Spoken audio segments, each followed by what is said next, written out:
دونوں کا مضمون ایک ہے، دونوں آیتیں ایک ساتھ ہیں، مضمون بھی ایک ہے، مقصود بھی ایک ہے، انداز مختلف ہے۔ پہلی آیت جس میں ایک گمنام شخص کا تذکرہ ہے جو ایک ایسی بستی میں داخل ہوا، خاویۃ علی عروشہا، بستی بڑی آباد تھی، شہر بڑا مقدس تھا، برکتوں والا شہر تھا۔ جب وقت نصر نے اس کو تاخت و تاراج کر دیا، باشندوں کو قتل کر دیا، کوئی ایک بندہ بھی زندہ نہیں چھوڑا۔ کچھ بھاگ گئے جو بچ گئے، بھاگنے کی وجہ سے بچ گئے، شہر کا کوئی بندہ زندہ نہیں چھوڑا، بچہ، بوڑھا، جوان، عورتیں، مرد۔ عرصہ دراز شہر ویران رہا، کھنڈرات بن گئے، کچھ مکانات کے چھت گر گئے، کچھ کی دیواریں گر گئیں۔ جب مکانوں میں کوئی رہتا نہیں ہے تو وہاں پھر وحشت کا، ویرانی کا راج ہوتا ہے۔ حضرت انسان کو اللہ نے بڑی عزتیں اور بڑی برکتیں دی ہیں، جس جگہ پر وہ بیٹھ جائے وہ جگہ آباد ہو جاتی ہے، اور جس آباد جگہ کو حضرت انسان چھوڑ دے وہ جگہ ویران ہو جاتی ہے۔ بڑی عالی شان قسم کا مکان بنائے، وہاں بندے نہیں رہیں گے تو ویران ہو جائے گا، تو وہ ویران ہو گیا، مکانات گر گئے، نام و نشان مٹ گئے۔ بندے نے تعجب کیا، اس نے کہا انا یحیی ھذہ اللہ بعد موتھا، کیا اس بستی کو مرنے کے بعد کوئی دوبارہ بھی زندہ کرے گا؟ اللہ زندہ کرے گا اس کو؟ اچھا یہ جملہ سنو ذرا، فرمایا انا یحیی ھذہ اللہ بعد موتھا، کہ اس بستی کو اللہ زندہ کرے گا مرنے کے بعد۔ بستی، زمین، اللہ نے زمین کو مردہ کہا، جب اس کا سبزہ ختم ہو جائے تو اللہ کہتا زمین مر گئی، پھر اللہ بارش کے ساتھ اس زمین کو زندہ کرتا ہے۔ اس بندے نے بھی یہی کہا کہ یہ مر گئی ہے، اس کو کون زندہ کرے گا؟ اس کا مطلب ہے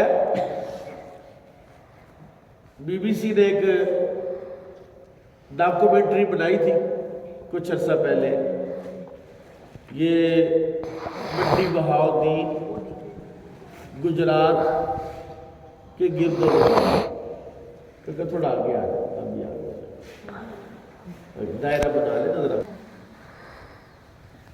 اس نے ڈاکومنٹری بنائی، اس نے یہ اس میں کہا کہ لوگ یہاں سے باہر گئے، بڑا پیسہ کمایا اور اپنے گاؤں اور اپنے دیہاتوں میں عالی شان قسم کے مکان بنائے، اور پھر ان کی اولادیں وہیں رہ گئی، ان مکانوں کو کوئی آباد کرنے نہیں آیا۔ جہاں 2 کروڑ لگا ہے وہ 50 لاکھ میں بیچ رہی ہے اولاد کے، ہم نے کیا کرنا، ہم نے تو ادھر آنا نہیں۔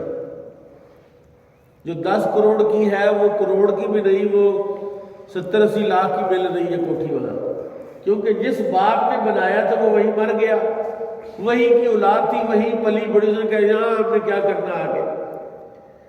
تو مطلب یہ ہے کہ جو مکانوں کی آبادی، زمین کی آبادی حضرت انسان کے ساتھ ہے، اور حضرت انسان نہ ہو تو وہ جگہ آباد نہیں ہوتی، ویران ہو جاتی، اللہ کھنڈرات بن جاتی۔ اچھا اسی طرح کی ایک کیفیت اللہ کے ایک اور بندے نے دیکھی، وہ ساحل سمندر پر گئے تو وہاں دیکھا کہ ایک انسان ہے وہ فوت ہو گیا، بالکل وہ پانی کے ساتھ پڑا ہوا ہے۔ جب پانی کی وہ لہر آتی ہے اس کے ساتھ مچھلیاں آتی ہیں، پانی کے جانور آتے اور اس بندے کے جسم کا گوشت کھاتے ہیں،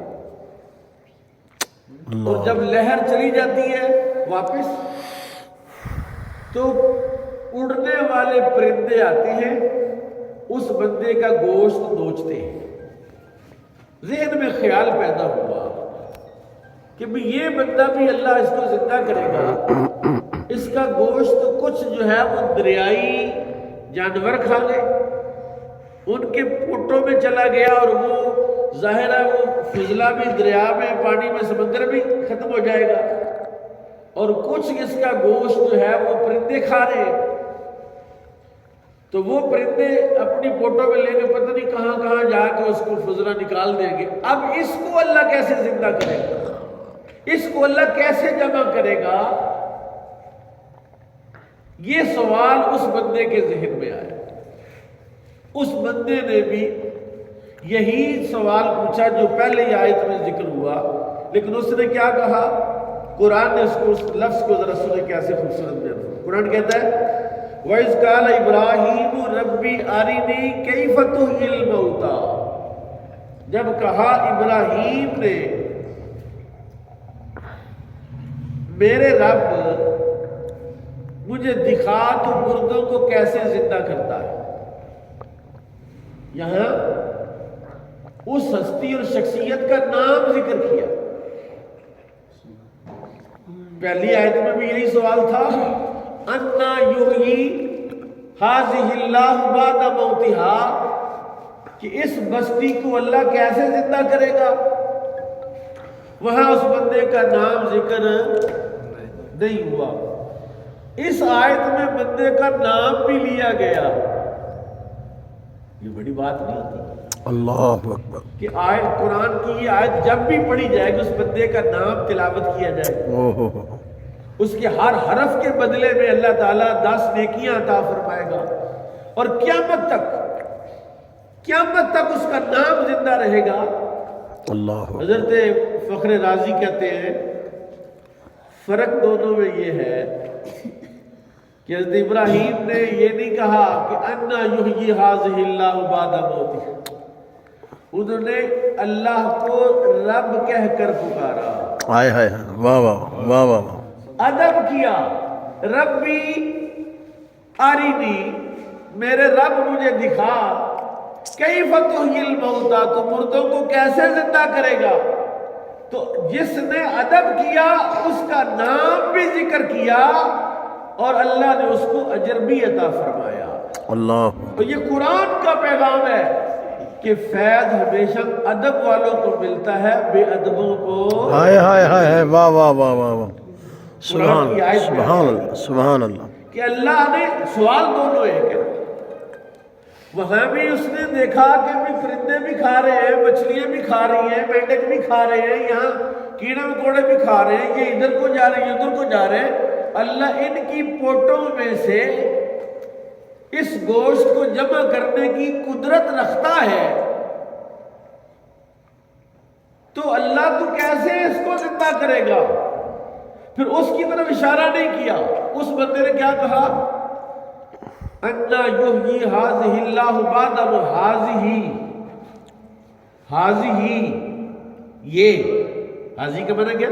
یہ حاضہ تو یہ ہو گیا، ہی کی ضمیر ہے، جن اس بندے نے تڑی پر سرو جمانے کے لیے کہا۔ اللہ کی بارگاہ میں کوئی سوال بھی کرے تو سوال میں بھی ادب کا لحاظ کیا جائے، اللہ اکبر، کہ میں جو اپنے رب سے مانگ رہا ہوں، میرا رب قادر تو ہے ایسا عطا کرنے پر، لیکن دنیا دار الاسباب ہے، وہ کوئی چیز کسی سبب سے ہی عطا کرتا ہے نا۔ کہتے ہیں نا چھت پاڑ کے دینا، تو وہ چھت پاڑ کے نہیں دیتا، بالکل بھی وہ کوئی سبب لگاتا ہے، کوئی بہانہ بناتا ہے۔ اس لیے میرے آقا امام الانبیاء کا حکم ہے کہ جب تمہیں کوئی ضرورت ہو تو گھر بیٹھ کے نہ مانگو، باہر نکلو۔ اگر اللہ تمہیں دینا بھی چاہتا ہے تو وہ کسی بہانے سے ہی عطا فرمائے گا، اس پر توکل بھی کرنا ہے تو کوئی بہانہ تو کرو۔ ممکن ہے جا کے کیلوں کی ریڑھی لگا لو تو اس پر ہی اللہ کروڑ پتی بنا دے، وہ اگر چاہے تو بہانا ہی بنانا نا، اس نے سبب ہی کرنا ہے۔ تو جو ہڈ حرام گھر میں بیٹھ کے کہتے ہیں بے روزگاری بہت ہے، حالات بہت خراب ہے، مہنگائی بہت ہے، گزارا نہیں ہو رہا، اور باہر تو نکل۔ جس بندے کی ضرورت ہے 1000 روپیہ، اس کو اللہ 5000 روز دے، وہ کہے گا مہنگائی بڑی ہے؟ مجھے 1000 چاہیے، کتنے دے رہا اللہ؟ 5000۔ میں یہاں بیٹھ گیا، یا اللہ 5000 تو 5000 کے لیے بھائی جاؤ تو صحیح۔ نبی کریم صلی اللہ علیہ وسلم نے فرمایا باہر تو نکلو۔ کھا رہی ہیں جس کا گوشت پرندے بھی کھا رہے ہیں، اس کو کیسے زندہ کرے گا؟ انہوں نے ادب کا لحاظ کیا اور بڑے ادب سے پوچھا، ربی ارینی کیف تحیی الموتی، یا اللہ مجھے دکھا تو مردے کیسے زندہ کرتا ہے۔ ادب۔ اس نے کیا کہا؟ اس نے کہا یہ شہر اللہ کیسے آباد کرے گا؟ یہ نہیں کہا کہ یا اللہ یہ شہر آباد کرنے، تو اس شہر کو آباد کرتا مجھے دکھا، میں دیکھنا چاہتا ہوں یہ شہر کیسے تو آباد کرتا ہے۔ جی ربی ارینی کیف تحیی الموتی، یہ کہہ دیتا۔ اس نے کہا یہ شہر کیسے زندہ کرے گا؟ اللہ نے اس کا نام ذکر کیا، حالانکہ مفسرین نے کہا اس کا نام حضرت عزیر ہے، اللہ کے نبی ہے۔ اچھا وہ بھی نبی ہے، یہ بھی نبی ہے، اور جمہور مفسرین کی رائے ہے، جمہور جانتے ہیں نا کیا ہوتا ہے؟ لفظ جمہور کا کیا مطلب ہے؟ اکثریت مفسرین کی رائے یہی ہے کہ حضرت عزیر علیہ السلام تھے، وہ بھی نبی ہے، یہ بھی نبی ہے۔ اور جس نبی نے اپنے رب کو مخاطب کرتے ہوئے اس بات کا لحاظ کیا، بعض اوقات کوئی چیز بندہ پوچھتا ہے تو وہ زبان الفاظ کا صحیح استعمال نہیں ہوتا، بندہ کہتا کون سا کوئی سن رہا ہے، اور کیا ہو گیا میں یہاں بول رہا ہوں، ایک لفظ زبان سے نکلتا ہے بے ادبی کے ساتھ یا کسی کی توہین کے ساتھ، وہی پکڑ لیتا ہے۔ پکڑتا کون ہے؟ اللہ۔ پکڑتا کون ہے؟ میں ایک حدیث سناتا ہوں آپ کو۔ رسول کریم نے ارشاد فرمایا جب کوئی بندہ ایک گناہ کرتا ہے، ایک گناہ کرتا ہے، اللہ اس پر گرفت نہیں کرتا، کہتا چھوڑ دو، معاف کر دو، بغیر معافی کے گرفت نہیں کرتا، وہ پھر دوبارہ گناہ کرتا ہے، اللہ کہتا چھوڑ دو کوئی بات نہیں، پھر تیسری مرتبہ گناہ کرتا ہے،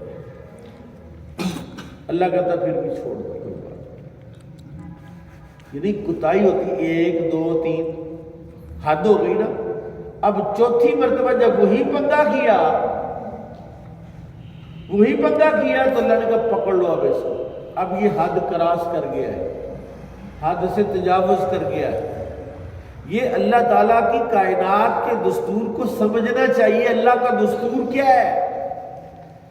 اللہ تعالیٰ کا نظم کیا ہے؟ تو ان کا نام حضرت عزیر ہے، ان کا نام ابراہیم خلیل اللہ ہے۔ حضرت ابراہیم خلیل اللہ علیہ السلام کے پاس جب آپ نے سوال کیا نا یہ کہ کیسے مردے زندہ کرے گا، جی انا یحیی ھذہ اللہ بعد موتہا، اس بات کو پوچھا، اس بات کا سوال کیا، تو حضرت سیدنا جبریل امین آئے حضرت ابراہیم علیہ السلام کے پاس اور آ کر کہا، تعجب جو کر رہے تھے، آپ کے ملک الموت سے کہا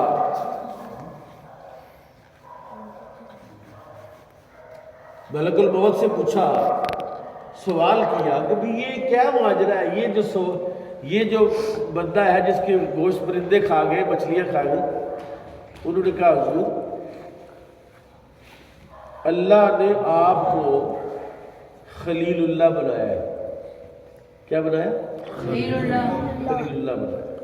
اچھا مجھے خلیل اللہ بنایا؟ ہاں، اپنا خلیل بنا۔ کہا کوئی علامت کوئی نشانی؟ کہ اس کی نشانی یہ ہے حضور کہ آپ جو دعا کریں گے اللہ قبول فرمائے گا۔ خلیل کی نشانی کیا؟ مستجاب الدعوات. خلیل کون ہوتا ہے؟ مستجاب الدعوات ہے. ان کا اچھا مستجاب الدعوات، وہ مستجاب الدعوات کا کیا کہا؟ جو مانگو گے اللہ دے گا. کہا پھر مجھے یہ بتاؤ کہ میرا رب مردے کیسے زندہ کرتا ہے؟ رب سونے نے قرآن اتارا، اس وقت وحی اتاری تو 4 پرندوں کو پکڑنے کا حکم ہے. کتنے پرندوں کو؟ 4 پرندوں کو. کہا ان کو پکڑو، ان کو پہلے دانا ڈالو. کیا ڈالو؟ دانا ڈالو. ان کو مانوس کرو اپنی ذات کے ساتھ. روز پانی دانا، ایک دن بھی، دوسرے دن بھی، تیسرے دن بھی. جو بندہ پرندوں سے پیار کرتا ہے تو پرندے بھی سمجھتے ہیں، یہ بات یاد رکھیں. پرندے بھی دل رکھتے ہیں. ہمارے اس علاقے کے کبوتر یا چڑیاں نہیں بیٹھتی ہمارے قریب، اتنے بڑے ظالم میں پکڑ لیتے ہیں اور پکڑ ہی لیتے ہیں. قابو آ جائے نا، تھوڑا دسترس میں تو ہم تھوڑا آگے پکڑ لیتے ہیں اس کو. ایسے بھی لوگ ہیں کہ جو پرندوں سے پیار کرتے ہیں، اور جب وہ پیار کرتے ہیں تو پرندے بھی سمجھتے ہیں، پرندے ان کے ہاتھوں پر آ کے بیٹھ جاتے ہیں. حضرت سیدنا داتا گنج بخش رجویری نے کشف المحجوب میں لکھی ایک بات کہ ایک نیل گائے کا شکار کرنے والا بندہ، جو نیل گائے گھوڑے پر بیٹھ کے تو دور تک اس کا تعاقب کر کے پکڑ کے لاتا، ذبح کرتا، کھاتا، شکار کر کے لاتا. یعنی نیت کی بات. انہوں نے کہا وہ جو نیل گائے کا شکار کرنے والا تھا، ایک دن اس نے ارادہ کیا کہ بھی اب میں شکار نہیں کروں گا. گھر کو جا رہا تھا، اس کو نیل گائے کا ایک ریوڑ ملا رستے میں. وہ اپنے گھوڑے پر اس نیل گائے کے ریوڑ کے اندر سے گزر رہا ہے. نیل گائے آرام سے چل رہی ہے. حالانکہ اسی بندے کو ایک نیل گائے پکڑنے کے لیے پتہ نہیں کتنے کلومیٹر پیچھے بھاگنا پڑتا، تیر چلانا پڑتا، نیزہ مارنا پڑتا. اب کہتا میں اس میں سے گزر رہا. اتفاق سے میرے گھوڑے کی، میری تلوار جو ہے وہ نیام سے تھوڑی باہر تھی. ایک نیل گائے کی کمر پر اس نے کٹ کا نشان، کٹ کر دیا، زخم کر دیا. لیکن نیل گائے ہلی نہیں، وہ چلتی نہیں. سیدنا داتا گنج بخش رجویری رحمۃ اللہ علیہ اس واقعے سے یہ مسئلہ ثابت کیا ہے کہ جب تمہاری نیت اچھی ہوتی ہے تو جانور بھی تمہاری نیت کو سمجھتے ہیں. جب جانور نیت کو سمجھتے ہیں تو رب کیوں نہیں سمجھے؟ بس نیت اچھی کرو. کیا اچھی کرو؟ ہمارا سب سے بڑا مسئلہ یہ ہے کہ نیت خراب ہے. کام سیدھا بھی کر رہے ہیں خراب نیت کے ساتھ. اور نیت صحیح ہو تو میرا رب بھی کرم نوازی فرماتا ہے. اور یہ جو اللہ کی مخلوق ہے یہ تمہاری نیتوں کی خوشبو سے یہ بھی باخبر ہو جاتی ہے. کیا ان کو دانا ڈالو، اپنے ساتھ منوس کرو. ہفتہ 10 دن دانا ڈالا، منوس ہو کے کہا پکڑ کے ذبح کر دو. ذبح کر دی. فرمایا اس کا قیمہ بناؤ. قیمہ بنایا. کہا اس کو پہاڑوں پر پھینکو. 4 پہاڑوں پر پھینکا، دائیں بائیں آگے پیچھے. فرمایا اب جو ان پرندوں کو آواز دو. جب آواز ماری تو 4 پرندے، ان کا قیمہ اور ان کا گوشت اڑتا ہوا آیا اور 4 سریاں پکڑی تھی ان کو آ کے لگ گیا. جب لگ گیا تو پرندے، ذبح شدہ پرندے اڑنا شروع ہو گئے. اور آنکھوں سے دیکھ لیا، جو سوال کیا تھا اللہ تعالیٰ سے وہ آنکھوں سے دیکھ لیا.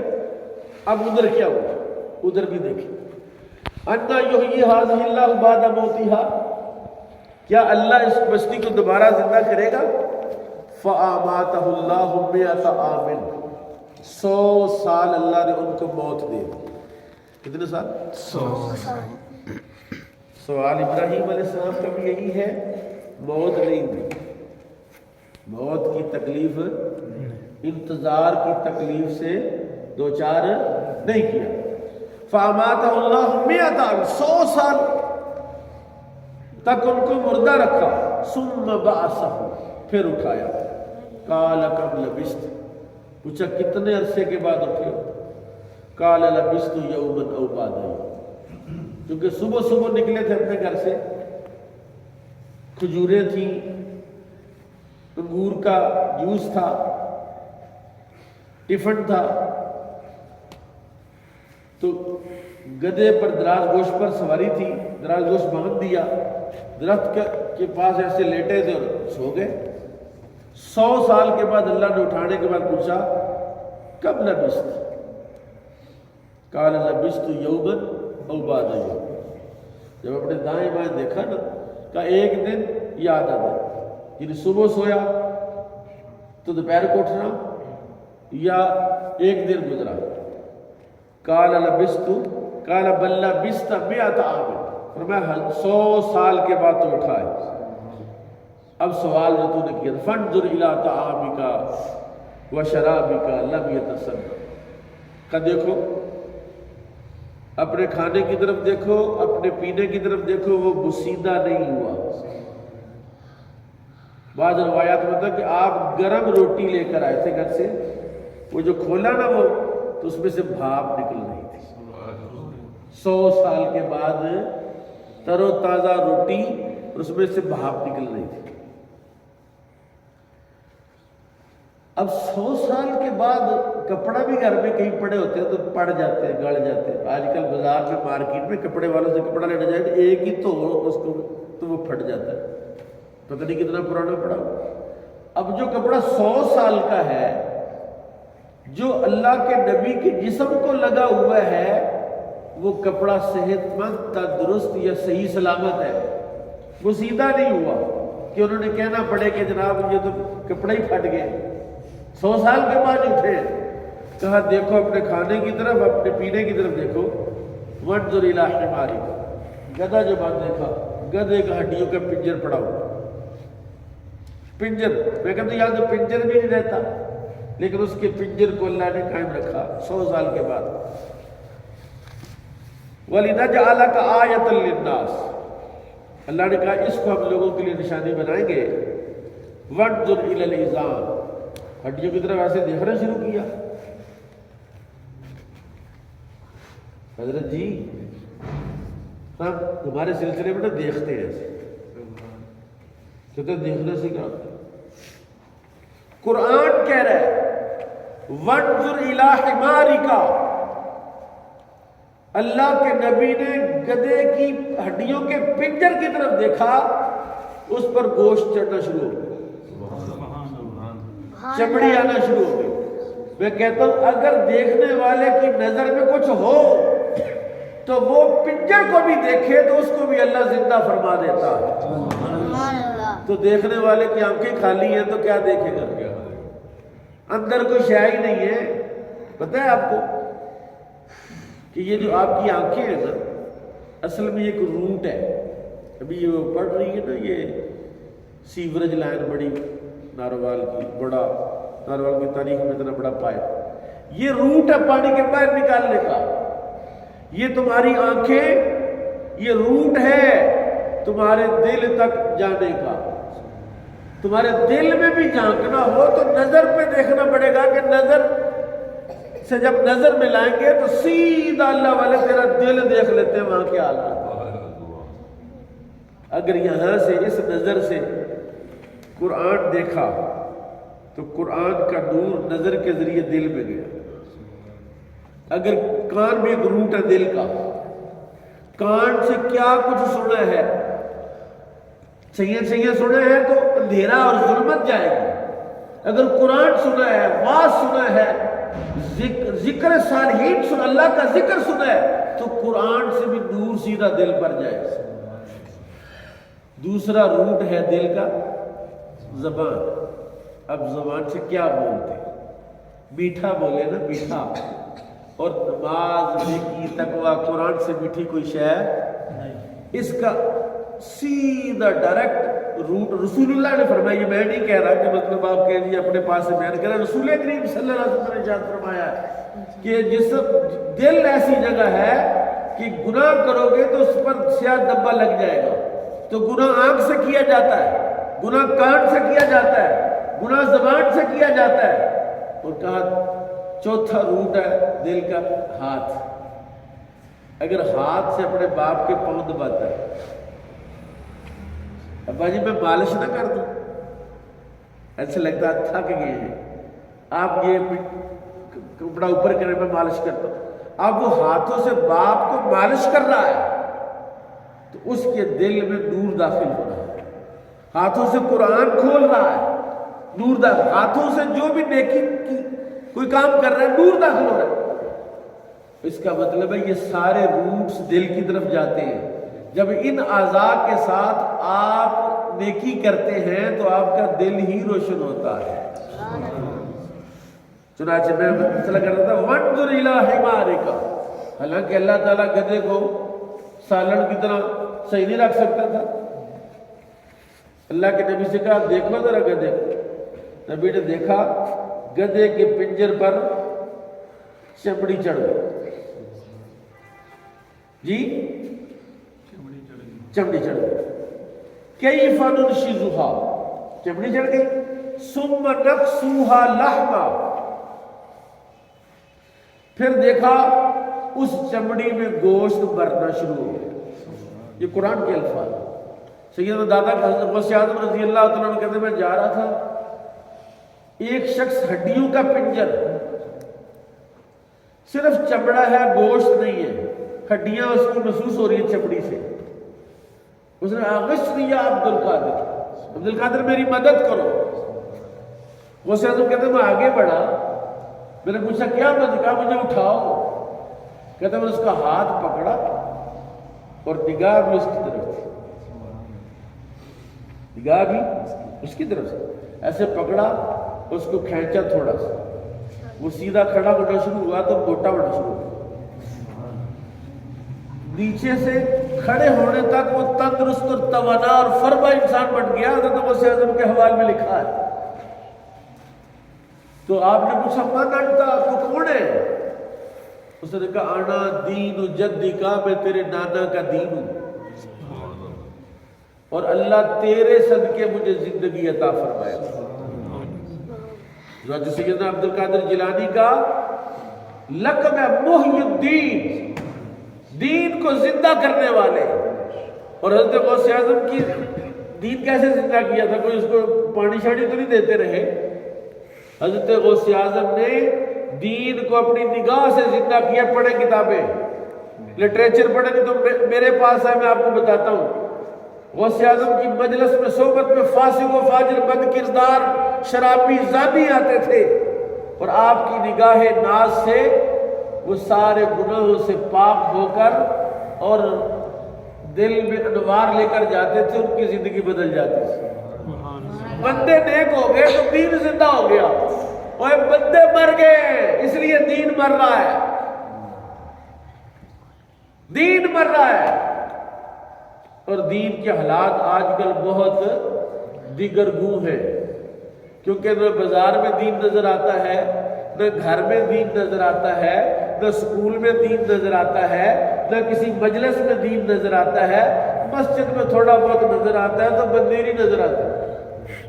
جہاں دین نظر آتا ہے وہاں بندے نظر نہیں آتے، اور جہاں دین نہیں وہاں آپ کو بڑے ہی بندے نظر آئیں گے۔ اس کا مطلب ہے کہ بندوں کے پاس دین نہیں ہے، اور حضرت غوث اعظم نے بندوں کے اندر دین پیدا کیا تو زمانہ بدل گیا۔ جو خلیفہ تھا مہدی، وہ بیٹھا ہوا تھا کوفے کی جامع مسجد کے ایک حجرے میں، فجر کی نماز سے، تہجد کا ٹائم تھا، فجر کی نماز سے پہلے کا وقت تھا، تو باہر آواز آئی یرحمک اللہ، اتنی آواز آئی کہ پورا شہر گونج گیا۔ خلیفہ نے کہا باہر کیا ہوا ہے؟ اپنے غلام سے پوچھا باہر کیا ہوا ہے؟ اس نے کہا کچھ نہیں ہوا، حضرت عبد القادر کو چھینک آئی تھی، نیچے ماری تھی، انہوں نے الحمدللہ کہا، دنیا نے یرحمک اللہ کہا۔ سبحان اللہ۔ اس نے کہا پھر سچی بات یہ کہ حکمران تو عبد القادر ہے، ہم تو لوگوں کے سروں پر حکومت کرتے ہیں، عبد القادر لوگوں کے دلوں پر حکومت کرتا ہے، کیونکہ انہوں نے لوگوں کے دل ہی زندہ کیے تھے۔ فَلَمَّ تَبَيَّنَ لَهُ، جب حضرت عزیر کی نگاہوں کا فیض سے گدھا زندہ ہو گیا، حضرت مظہر جانے جانا کو آپ جانتے ہیں، حضرت قاضی ثناء اللہ کے پیر ہیں حضرت مظہر جانے جانا، یہ جو سائنس توکل شاہ بالوی رحمۃ اللہ علیہ آپ کے مرشد ہیں۔ تو ان سے کسی نے پوچھا حضور توجہ کیا ہوتی ہے؟ آپ نے فرمایا کسی دن میں تمہیں توجہ دکھاؤں گا۔ سامنے کتا بیٹھا تھا، ایسے کتے کو نظر سے دیکھا،